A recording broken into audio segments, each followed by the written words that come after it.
Subscribe now and press the bell icon. Never miss an update.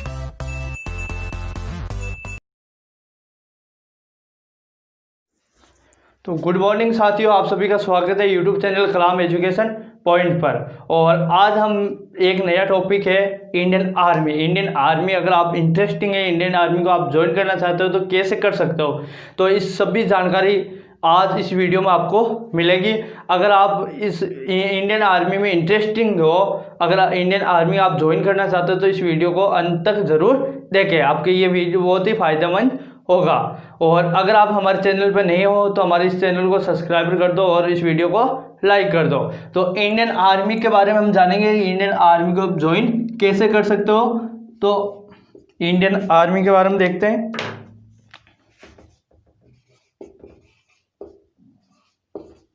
Army, अब सबसे पहले कि आपको आर्मी के लिए आपको क्या क्या चाहिए, एजुकेशन, फिजिकल, मेडिकल, सभी एक एक करके हम बात करेंगे। तो सबसे पहले अप्लाई इसका होता है ऑनलाइन। आर्मी का अप्लाई होता है, वो होता है ऑनलाइन। इंडियन आर्मी का अप्लाई करोगे तो कहाँ पर कैसे करोगे, ऑनलाइन करना पड़ेगा। और इसकी वेबसाइट है ज्वाइन इंडियन आर्मी। ये ऑफिशियल वेबसाइट है, ये नोट कर लो। इस वेबसाइट पे आपको क्या करना पड़ेगा, ऑनलाइन अप्लाई करना पड़ेगा और रजिस्ट्रेशन करवाना पड़ेगा इस आईडी पर, ऑफिशियल आईडी। अब अप्लाई तो कर सकते हो। अब अलग अलग होते हैं अप्लाई। अगर आप जनरल जीडी जनरल ड्यूटी में या टेक्निकल, आप साइंस से हो तो टेक्निकल से जा सकते हो या नर्सिंग से भी जा सकते हो। अगर कोई की अलग अलग इच्छा होती है ट्रेडमैन में भी जा सकते हो। तो एक एक करके हम बात करते हैं। सबसे पहले कि आप जनरल ड्यूटी, सबसे ज़्यादा पसंद भी इसी को करते हैं कि GERL जनरल ड्यूटी,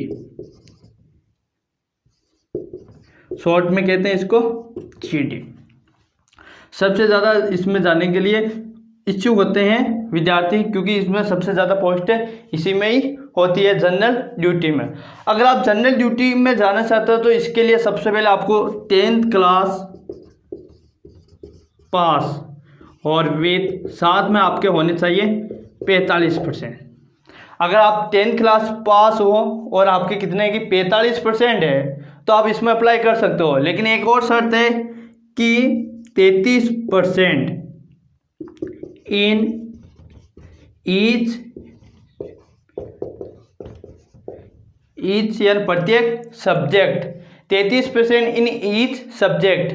मतलब इसका मतलब ये हुआ कि आपको प्रत्येक सब्जेक्ट में, जो हमारे 100 में से कितने की 33 नंबर तो होने ही चाहिए। कितने होने चाहिए, 33 नंबर तो आपके 100 में से होने ही चाहिए प्रत्येक सब्जेक्ट में। और इन सभी सब्जेक्ट को मिलाकर आपके कितने 45% होने चाहिए। अगर आपके ग्रेड है, मान लो कि कोई ग्रेड सिस्टम है बोर्ड में, तो ग्रेड होने चाहिए C2 और मिनिमम ग्रेड होना चाहिए आपके D ग्रेड। कौन सा ग्रेड होना चाहिए, मिनिमम तो D ग्रेड होना चाहिए। और अगर अदरवाइज आपके टोटल ग्रेड होना चाहिए C2। तो भी आप इसमें जनरल ड्यूटी GD में अप्लाई कर सकते हो। अब आती है एज की बात, तो इस पर कर लेते हैं। एज, आपकी एज होनी चाहिए 17.5 to 21। अगर आपकी एज 17.5 हो चुकी है तो आप इसमें अप्लाई कर सकते हो। और कहाँ तक कर सकते हो, 21 साल लास्ट है, कितनी है 21 साल है। तो 17.5 से लेकर 21 साल तक आप इसमें क्या कर सकते हो, GD जनरल ड्यूटी में आप अप्लाई कर सकते हो। इसके लिए आपकी कि 10th में आपको पास करने है 10th क्लास, वो भी कितने 45% के साथ। और प्रत्येक सब्जेक्ट में कितने कि 33% तो अनिवार्य है इसमें। और अगर ग्रेड सिस्टम है तो C2 ग्रेड होना चाहिए मिनिमम, मतलब D ग्रेड तो प्रत्येक सब्जेक्ट में होना ही चाहिए। ये आगे आपकी किसकी, जनरल ड्यूटी। अब हम बात करते हैं 2 नंबर टेक्निकल। अब देखो टेक्निकल, अब मान लो कोई काफ़ी स्टूडेंट होते हैं जो टेक्निकल के लिए इच्छुक होते हैं, तो उनके लिए क्या क्या एजुकेशन होनी चाहिए। टेक्निकल वही बंदा इसमें अप्लाई कर सकता है जो साइंस हो। हम साइंस में दो होते हैं, या मैथमेटिक्स या बायो। तो यहाँ पर आपको साइंस से होना चाहिए, आपको कौन सा कि 10+2 पास इन साइंस, और साथ में विथ 50%। कितने होने चाहिए कि 50% आपके होने चाहिए, वो भी किससे, साइंस में आप अगर क्या हो, पास आउट हो। और मिनिमम आपके मिनिमम 40% इन ईच सब्जेक्ट, प्रत्येक सब्जेक्ट में आपके कितने कि 40% तो होना ही चाहिए। और आप इसमें साइंस बैकग्राउंड है और वो भी आपके PCM है, फिजिक्स केमिस्ट्री मैथमेटिक्स, तो आप इसमें टेक्निकल में अप्लाई कर सकते हो। और उसके लिए हम अब बात कर लेते हैं एज की। आपके इसमें एज होनी चाहिए वो भी 17.5 to 21। इसकी एज क्या होनी चाहिए, 17.5 से जो है कि 21, तो आपकी 21 नहीं है यहाँ पर, सॉरी, यहाँ पर एज होनी चाहिए आपकी 23। 17.5 से लेकर 23 साल तक आप इसमें अप्लाई कर सकते हो, वो भी किसमें, टेक्निकल में। तो इसकी क्या शर्त होती है कि 10+2 पास आउट इन साइंस में होना चाहिए, विद आपके कितने 50% होने चाहिए, और 40% तो आपके प्रत्येक सब्जेक्ट में होने चाहिए। और इसकी एज लिमिट है वो 17.5 से लेकर कितनी है, 23 है। यहाँ से GD से इसमें क्या है, 2 साल ज़्यादा है। और GD में कहाँ तक है, 21 तक ही है, इसमें कहाँ तक है, 23 तक है। तो ये रहा आपको, अगर टेक्निकल में आप कैरियर आर्मी में बनाने चाहते हो तो। अब मान लो कि ये तो था मैथमेटिक्स। अब मान लो कि बायो वाला स्टूडेंट, वो क्या करेंगे, किस में अप्लाई कर सकते हैं। तो बायो वाले एक अलग होता है कि नर्सिंग असिस्टेंट, उसमें अप्लाई कर सकते हैं।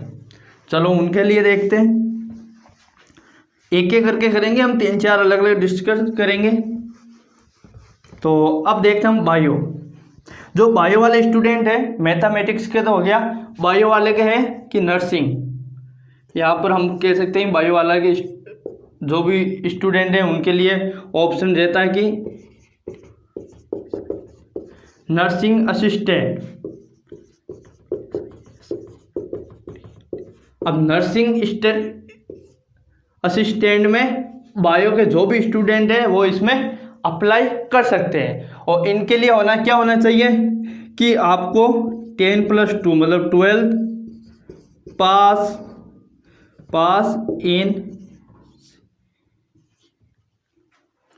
12th पास होने चाहिए, किसमें कि साइंस तो है ही है।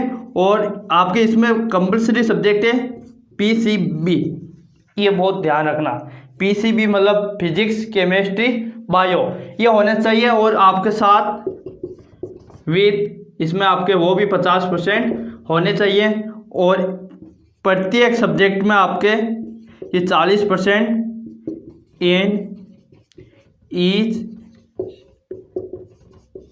सब्जेक्ट, आपके प्रत्येक सब्जेक्ट में कितने कि 40% मतलब 100 में से 40 नंबर तो आपके होने अनिवार्य है। और इसमें आपके 10+2 पास आउट, वो भी PCB मतलब फिजिक्स केमिस्ट्री बायो, साइंस से आपका बैकग्राउंड होना चाहिए, वो भी किससे, बायो से। और उसमें आपके कितने परसेंट होने चाहिए, 50% बराबर होने चाहिए।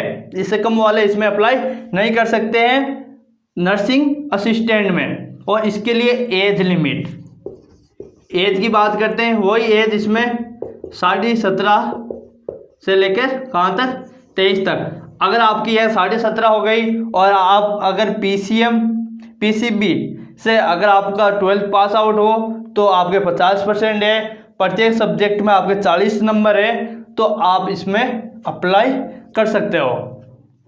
अब हम बात करते हैं, नर्सिंग हो गया, टेक्निकल हो गया, जनरल ड्यूटी हो गया। अब हम बात करते हैं क्लर्क। अगर आप क्लर्क के इच्छुक हो तो उसके लिए देखते हैं क्या क्या एजुकेशन होनी चाहिए। उसके लिए अलग अलग शर्तें दे रखी है। अगर आप क्लर्क में जाना चाहते हो तो आपको 12th पास होना चाहिए, 10+2 पास। अब ये इसमें कंपलसरी नहीं है कि आप साइंस हो, आर्ट्स हो या कॉमर्स हो, आपको 12th पास होनी चाहिए अगर किसी भी सब्जेक्ट हो आपके, ये नहीं कि आर्ट्स साइंस कॉमर्स किसी भी पास होना चाहिए। और विद साथ में आपको इसमें जाने के लिए आपको 60% चाहिए। कितने परसेंट चाहिए कि 60% आपके 12th क्लास में होने चाहिए और 50% इन ईच सब्जेक्ट। 50% तो आपके होने चाहिए प्रत्येक सब्जेक्ट में। तो और इसकी अब देखते हैं एज है कि 17.5 टू 23, 17.5 से 23 साल। अगर आपकी 17.5 हो गए, 12th पास आउट हो 60% के साथ, और आपके प्रत्येक सब्जेक्ट में कितने कि 50 नंबर तो है ही है, तो आप इसमें क्या कर सकते हो, क्लर्क में आप अप्लाई कर सकते हो। अब एक लास्ट में और देखते हैं ट्रेड में। एज लिमिट और परसेंट हमने देख लिए, अब एक और देख लेते हैं ट्रेड में, फिर अगले स्टेप पर चलते हैं फिर क्या होगा। तो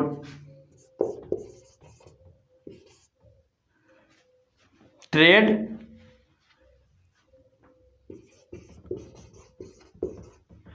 में अब आप ट्रेड में अप्लाई करने चाहते हो तो इसके लिए सबसे पहले एजुकेशन देखते हैं कि आपको इसमें होना चाहिए कि या तो 8वीं क्लास या 10th, वो भी क्या सिंपल पास। इसमें आपको कोई शर्त नहीं देगी कि आपके 45%, 50% या 60% होने अनिवार्य है। आपको सिंपल पास होना चाहिए कि 8वीं क्लास से ही आप इसमें अप्लाई कर सकते हो।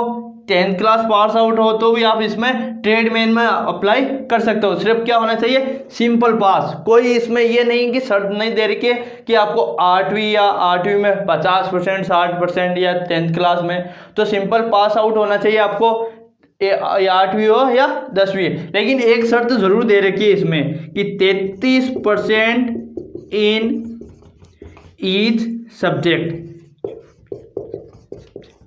33% तो आपके प्रत्येक सब्जेक्ट में होने अनिवार्य है। तो आपके इसमें 33% तो होने ही चाहिए, तभी आप इसमें क्या कर सकते हो कि ट्रेडमैन में आप अप्लाई कर सकते हो। अब आगे देखते हैं कि ट्रेडमैन में आप अप्लाई कर चुके हो, अलग अलग जो भी आपकी इच्छा है जिसमें भी आप अप्लाई कर सकते हो। अगर आपने अप्लाई कर दिया, जैसे मान लो कि आपने जीडी में कर दिया, कोई किसी ने ट्रेडमैन, क्लर्क में या टेक्निकल या नर्सिंग असिस्टेंट में अप्लाई कर दिया, फिर आपके अगला स्टेप होता है कि रनिंग। सभी में कंपलसरी है, ये तो मैंने आपको अलग अलग बताई कि आप इसमें अगर आप 10th या 12th हो तो आप अलग अलग किस में अप्लाई कर सकते हो। तो अलग अलग हमने बात कर ली। अब होती है कि आपके रनिंग होती है। कितनी होती है वो 1600 मीटर। कितनी होती है 1600 मीटर। इसका टाइमिंग रहता है कि 5 to 5.5 मिनट का टाइमिंग कितना रहता है कि 1600 मीटर के लिए 5 व 5.5 मिनट का ही आपको टाइम इसके अंदर ही दिया जाता है। ये फिक्स नहीं है कि 5, 5.25, 5.5 मिलेगा, तो इसके बीच में ही टाइम दिया जाता है आर्मी में। और इसमें 1600 मीटर दौड़ होती है। अब आपको क्या करना है कि आपको फॉर्म अप्लाई कर दिया, फिर आपको एक एडमिट कार्ड मिलेगा आपको वहाँ पर एंट्री के लिए, और वहाँ पर आपको एंट्री करने के लिए एडमिट कार्ड देना पड़ेगा। अब अलग अलग, जैसे किसी ने टेक्निकल से या किसी ने नर्सिंग या जनरल ड्यूटी से भर दिया, फिर वहाँ पर क्या होता है, आप आर्मी में जाओगे तो सबसे पहले आपके वहाँ पर एक 250 के ग्रुप बनेंगे। ग्रुप कितने का बनेगा 250 का, एक साथ दौड़ होगी। वहाँ पर भी कैसे होगी, गोल। ये एक राउंड बना होगा कितने का 400 मीटर का। एक राउंड कितने का 400 मीटर के होंगे, और 4 राउंड होंगे। कितने 4 राउंड होंगे। 4 राउंड होने के बाद में यहाँ से शुरू होगा तो यहाँ पर भी ये खत्म होगा। फिर आपको अंदर इसमें जो दौड़ पास करेगा आगे से, जितने उनको लेने हैं 5, 10, 20, वो इसमें अलग बिठा लेते हैं। बाकी शेष जो भी है अंदर चले जाते हैं, फिर इनको बाहर निकाल दिया जाता है। तो इसके कितने 4 राउंड करने पड़ते हैं। ये एक राउंड होता है 400 मीटर का। वो करीबन 5 साढ़े 5 के एक राउंड करीबन वहाँ पर 1 मिनट में एक या 1 सवा 1 मिनट में पूरा हो जाता है। और आपको एक ग्रुप 250 जनों, एक 250 कह सकते हैं कि 250 जनों को एक साथ इसमें दौड़वाया जाता है, दौड़ करवाई जाती है। यह सबके लिए अलग अलग होता है। टेक्निकल के लिए भी 250 का एक ग्रुप बनाया जाता है, जैसे कि जनरल जीडी के लिए भी एक 250 का ग्रुप बनाया जाता है, जिसमें जीडी के जो भी बंदे आए हैं वो जीडी के दौड़ेंगे एक साथ। टेक्निकल के जो भी बंदे हैं वो भी एक साथ 250 जोड़ेंगे। और जैसे ट्रेडमैन है तो उनके लिए भी ये 250 का ग्रुप बनेगा। उनको अलग अलग ग्रुप वहाँ पर दौड़ करवाए जाते हैं। अब आपके मान लो कि यहाँ पर दौड़ हो गई, जिन बंदों ने यहाँ पर दौड़ पास की, मैं तो चाहता हूँ जो भी मेरा ये वीडियो देख रहा है वो सभी बंदे दौड़ क्या करें, पास करें। बिल्कुल, तो उनके साथ हमारी शुभकामनाएं कि सभी दौड़ पास करें। मान लो कि आप सभी ने दौड़ पास कर ली यहाँ पर, फिर आपका वहाँ पर होता है फिजिकल। अब फिजिकल में दौड़ होने के बाद में होती है कि सबसे पहले एक 9 फीट का गड्ढा होता है, करीबन 9 फीट का। इस गड्ढे को आपको कूदना होता है। नॉर्मल 3 चांस दिए जाते हैं और बहुत ईजी है। बाकी जो भी है पाइप पर चलना है, नॉर्मल है, जो भी आप कर लेते हैं। यहाँ पर 9 फीट का गड्ढे में 3 चांस, एक दिन दूसरी बार में ये तो काम हो जाता, बहुत ही सिंपल है। फिर आता है कि यहाँ पर रनिंग। एक बार यहाँ पर रनिंग के देख लेते हैं। यहाँ पर इसके अंक मिलते हैं, वो भी कितने में से, 60 में से।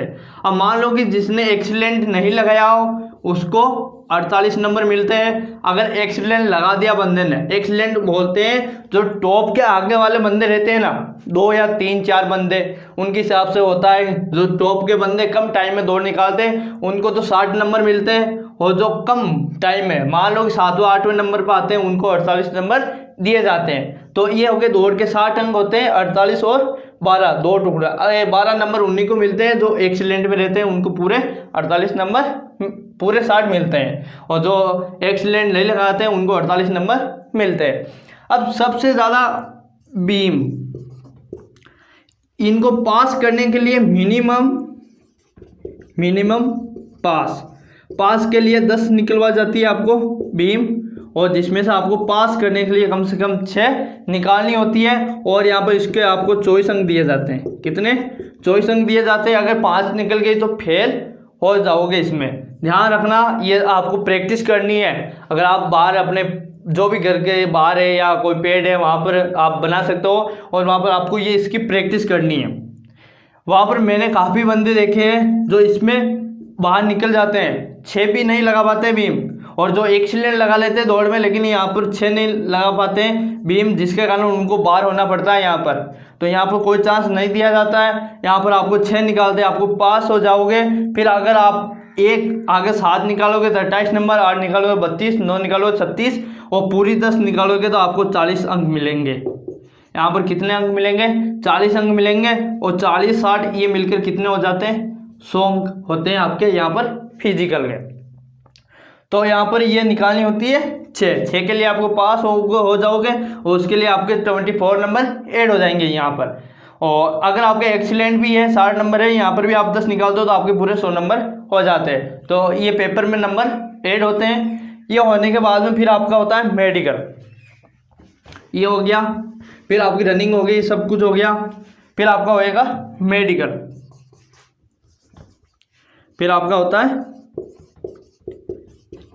Medical test. क्या होता है? मेडिकल टेस्ट होता है आपका। अगर आप मेडिकल में क्या होता है कि आपके हाथ कान नाक जो भी आपके वहाँ पर चेक होते हैं, वो अगर उसमें आप फिट हो जाते हो तो फिर आगे आपका होता है फिर पेपर। अब यहाँ पर आप मान लो फिट, मैं तो चाहूँ आप सभी फिट हो जाओ जो मेरे वीडियो ये देख रहे हो। तो आप यहाँ पर फिट होने के बाद में आपका होगा एक पेपर होता है। ये अंक है 100 का, 100 नंबर का। यहाँ पर क्वेश्चन आते हैं आपके 50 आते हैं। अब देखो जो जनरल ड्यूटी से अप्लाई कर रहे हैं, जिनको थोड़ा बहुत जीके भी आता है, बेसिक मैथ आती है, और बेसिक कोई रीजनिंग के क्वेश्चन आते हैं, कोई ज़्यादा नहीं। आपने अगर 10th क्लास तक मैथमेटिक्स ध्यान से पढ़ी है तो ब्याज के क्वेश्चन आते हैं ज़्यादा। अगर ब्याज जो 8th क्लास में आप पढ़ चुके हो, ब्याज के भी क्वेश्चन आते हैं, और कुछ 1-2 त्रिकोणमिति के भी क्वेश्चन आते हैं। यहाँ पर जीडी में। और टेक्निकल में आते हैं फिजिक्स, केमिस्ट्री, मैथमेटिक्स के आते हैं। और 15 क्वेश्चन तो शायद कंपलसरी है, वो इंडिया जीके के हैं। इंडिया जीके में राज्य राजधानी, जो हमारे लोकसभा, राज्यसभा, विधानसभा, इनके बारे में पूछ लेते हैं। अब ये शिक्षा मंत्री कौन है, विदेश मंत्री, प्रधानमंत्री, राष्ट्रपति कौन है, इनके क्वेश्चन आते हैं। कोई ज़्यादा हार्ड नहीं है, नॉर्मली क्वेश्चन आते हैं इनके। और ये तो फिक्स है 15 नंबर का। और अगर आप मान लो टेक्निकल से हो तब आपके फिजिक्स से भी 10 क्वेश्चन, मैथमेटिक्स से भी क्वेश्चन आते हैं, केमिस्ट्री के भी क्वेश्चन आते हैं। तो ऐसे अलग अलग पेपर होता है। जैसे कलर का है तो कलर में आपको इंग्लिश भी आएगी, यहाँ पर इंग्लिश भी आती है। अगर ट्रेडमैन हो तो इसमें वो भी लगभग जीडी जैसा समान ही पेपर होता है। तो जैसे आपको अलग अलग पेपर होते हैं, जैसे आपको अलग अलग पोस्ट दी हुई, जैसे आपने किसी ने ट्रेडमैन या टेक्निकल, जीडी जनरल ड्यूटी या अलग अलग जो भी अप्लाई करते हैं तो उनके हिसाब से अलग अलग पेपर आता है। और इनके अलग अलग पेपर की आपको मार्केट में बुकें बहुत सारी मिलती है, तो आप वहाँ से खरीद सकते हो। लेकिन अभी आपको पहले दौड़ पास करनी है। मेन टारगेट रहता है दौड़ का, कि दौड़ बंदे जिनको मान लो कि यहाँ पर 6 मिनट में करीबन दौड़ कर रहे हैं, तो मान लो वो बंदे वहाँ पर पास कर लेते हैं, हो जाती है पास। कोई ज़्यादा यहाँ पर टफ नहीं है, दौड़ पास करना बहुत ईजी है। लेकिन प्रैक्टिस करने बाद में आपको ज़्यादा अगर दौड़ फिट कर ली तो पेपर का भी आपको 1 महीने का टाइम मिलता है। 1 महीने बाद में आपको पेपर होता है, तब तक आप ये पेपर भी रेडी कर सकते हो। अगर जो कैंडिडेट कॉलेज से पास आउट हो, जो ग्रेजुएशन कर चुके हैं और उनने एनसीसी कर ली, क्या कर ली, एनसीसी, और अगर एनसीसी में ग्रेड सी है तो उनके लिए ये पेपर होगा ही नहीं, पेपर माफ हो जाता है। क्या हो जाता है, पेपर माफ हो जाता है, पेपर उनके लिए होता ही नहीं है। और जिन्हें एनसीसी नहीं की है उनके लिए ये पेपर होता है 100 अंकों का। फिर ये वाले ग्राउंड के नंबर भी जुड़ते हैं यहाँ पर 100 नंबर, प्लस ये 100 नंबर पेपर के जुड़कर फिर आपके यहाँ पर 200 नंबर से रिजल्ट निकलता है। ये आपके यहाँ पर पेपर होगा। पेपर होने के बाद में आपके फिर 15 या 20 दिन के बाद में आपके रिजल्ट आता है। ये आपके रिजल्ट आएगा, वो भी कितने, 15 डे, ये 15 दिन बाद में आपके कितना क्या रिजल्ट आ जाएगा कि आपका नंबर आया नहीं आया। तो उसमें आपको इसी कौन सी साइट, मैंने शुरू में आपको साइट बताई थी, उसी साइट पर आपको जाना पड़ेगा, उसी पर आपको ये पूरी जानकारी मिलेगी। एक बार मैं आपको फिर बता देता हूँ यहाँ पर कि ज्वाइन इंडियन आर्मी, ये ऑफिशियल वेबसाइट है। इस पर आपको ये जाओगे तो इस पर आपको रिजल्ट इसी पर ही मिलेगा। ये नहीं कि यहाँ पर वहाँ पर आपको जयपुर जाना पड़ेगा, वहाँ पर आपको इसकी वो लिस्ट नहीं, वहाँ पर आपको मेन साइट पर है, वहीं पर ही आपको ये सब आपके रिजल्ट के बारे में सब वहीं पर आपको मिल जाएगा। तो यहाँ पर मेडिकल होने के बाद में पेपर होता है। पेपर एनसीसी है उनके तो पेपर होगा ही नहीं, जिनके एनसीसी नहीं है उनके 100 अंकों का एक पेपर होगा। जो अलग अलग ट्रेड से भरे हुए हैं अलग अलग उनके पेपर होते हैं, और फिर आपका रिजल्ट डिक्लेयर होता है। तो मैं तो मानता हूँ जो भी हमारे वीडियो ये देख रहे हैं उनका सभी का इसमें नंबर आ जाए फाइनल लिस्ट में। तो दोस्तों, अगर हमारा आपको ये वीडियो आर्मी में, मैंने आपको लगभग पूरी जानकारी मैंने आपको बता दी है। अगर कोई भी जानकारी आपको और चाहिए तो आप कमेंट बॉक्स में हमारे को कमेंट कर सकते हो। और मैं चाहता हूँ कि आप सभी जो भी हमारे वीडियो देख रहे हो, जो आपके भाई है, साथी हैं, जो भी इंडियन आर्मी के इच्छुक है, इंडियन आर्मी के लवर हैं, जो इंडियन आर्मी उनके रग रग में दौड़ रहा है कि वो यही चाहते हैं हमारे को इंडियन आर्मी में जाना है, तो उन लोगों को ये हमारी ये जानकारी ज़रूर पहुंचा दीजिए। क्योंकि काफ़ी ऐसे बंदे होते हैं जो इंडियन आर्मी की तैयारी करना चाहते हैं, लेकिन उनकी ये स्थिति खराब होने के कारण वो कोई डिफेंस या कोई अच्छी डिफेंस में नहीं जा पाते हैं। तो ज़रूरी नहीं कि वो डिफेंस वाले बंदे इंडियन आर्मी में ज्वाइन कर सकते हैं, वही इंडियन आर्मी में जाते हैं, नहीं, ज़रूर नहीं होता है। काफ़ी ऐसे बंदे होते हैं जो गांव में आपके आसपास में दौड़ करते हैं, वहीं से वो दौड़ पास करते हैं, जॉब भी उन्हीं की लगती है। और ये भी इनमें आप दिमाग में से ये कचरा बाहर निकाल देना, जो भी इंडियन आर्मी तैयारी कर रहा, तो ये नहीं कि इंडियन आर्मी में पैसे देने पड़ते हैं, ये देने पड़ते हैं, ऐसा कुछ नहीं है, ये अंधविश्वास है। कोई भी दलाल हो तो आपको इंडियन आर्मी में जैसे कि आप ग्राउंड में जाते हो वहाँ पर दौड़ करने के लिए, तो वहाँ पर आपको सूचित किया जाता है, सूचना दी जाती है। अगर आपके कोई भी आपको एजेंट है ऐसा आपको कह रहा कि मैं 3 लाख 4 लाख 10 लाख पैसे लूँगा तेरे को इंडियन आर्मी में, ये तो जॉब तेरे को लगा दूंगा, तो ऐसी कोई भी जो भी दलाल होते हैं वो फर्जी होते हैं, वो कुछ नहीं करते, वो सिर्फ ऐसे बंदों को ले लेते हैं, पैसे ले लेते हैं, फिर वो या तो भाग जाते हैं, या जो भी बंदे मान लो 3-4 बंदे का सिलेक्शन हो जाता है, मेहनत करते हैं वो, तो उनके पैसे वो खा जाते हैं, बाकी के दे देते हैं। तो ऐसे को आपको कोई भी चक्कर में नहीं पड़ना है कि कोई एजेंट आपको गवर्नमेंट सर्विस दिलवा लेगा। ये आर्मी की नौकरी उन्हीं लोगों को मिलती है जो दिन रात मेहनत करते हैं, सुबह 4 बजे उठकर दौड़ करते हैं, जो मेहनत करते हैं उन्हीं को ये आर्मी की भर्ती में ज्वाइन वही करते हैं। ये नहीं कि मैं पैसे दे दिया, ऐसे सुबह उठता नहीं, दौड़ नहीं करता, प्रैक्टिस नहीं करता, तो वो लोग इसमें नहीं आगे सफल नहीं हो पाते हैं। जाने से कुछ नहीं है, सफल होना बहुत ही ज़रूरी है सफलता, लेकिन सफलता कब मिलेगी, जब आप इसके लिए बहुत मेहनत करोगे। तो मेहनत करोगे तो आपको ज़रूर सफल होगे। तो अगर जो भी इंडियन आर्मी की जो भी इसमें बदलाव होंगे, अभी नई कोई पीडीएफ मिली नहीं है, जैसे ही आपको कोई नई पीडीएफ अपलोड होगी, जो भी स्टेट की अलग अलग हर साल में एक स्टेट की वैकेंसी हर साल आती रहती है, तो अभी कोरोना महामारी का कारण अभी आ रही नहीं है। अगर जो भी नई पीडीएफ नई सूचना मिलेगी तो जल्दी आपको नया वीडियो हम उपलब्ध करवा देंगे। तो अगर आपको हमारा इस वीडियो अच्छा लगा तो हमारी इस वीडियो लाइक कर दीजिए, कमेंट कर दीजिए वीडियो पर कैसा लगा आपको, और चैनल को सब्सक्राइब तो करना ना भूलें, और अपने दोस्तों के साथ शेयर करें। धन्यवाद।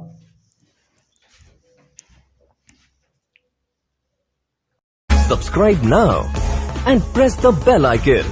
Never miss an update.